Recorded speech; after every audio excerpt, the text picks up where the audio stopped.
మేము 35వ వార్డు నుంచి వాలంటీర్స్ అందరూ వచ్చాము సార్ ఇక్కడికి. మా కార్పొరేటర్ గారు వాసంతి గారు, వాళ్ళ భర్త శరత్చంద్ర గారు, వాళ్ళ తమ్ముడు రంజిత్ గారు మమ్మల్ని బలవంతంగా రిజైన్ చేయించారు. మేము చేయమని చెప్పినా కూడా వాళ్ళు మా మీద కేసులు పెడతామని చెప్పేసి మా చేత బలవంతంగా రిజైన్ అనేది చేయించారు సార్.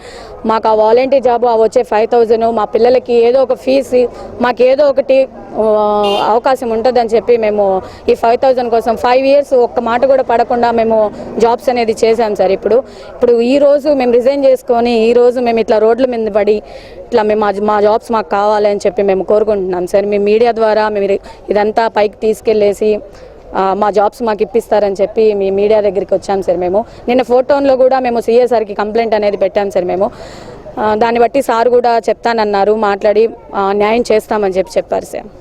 ఇప్పుడు మీ ఏరియా ఎమ్మెల్యే కోటంరెడ్డి శ్రీధర్ రెడ్డి గాని మీరు కలవడం ప్రయత్నం చేశాను సార్. సార్తో కూడా చేశాను, అవకాశం ఉంటే ఖచ్చితంగా ఇప్పిస్తామని చెప్పి సార్ కూడా మేము ఎమ్మెల్యే గారితో మాట్లాడాము సార్. మేము కోటంరెడ్డి శ్రీధర్ రెడ్డి గారితో, రూరల్ ఎమ్మెల్యే కోటంరెడ్డి శ్రీధర్ రెడ్డి గారితో మాట్లాడాము. నిన్న వెళ్ళి మాట్లాడడం జరిగింది సార్. మేము కూడా మాట్లాడి ఫోటోలో కేసు పెట్టాము. సార్ కూడా ఏదన్నా అవకాశం ఉంటే ఖచ్చితంగా మీ జాబ్స్ మీకు ఇప్పిస్తాను అని చెప్పారు సార్ మాకు.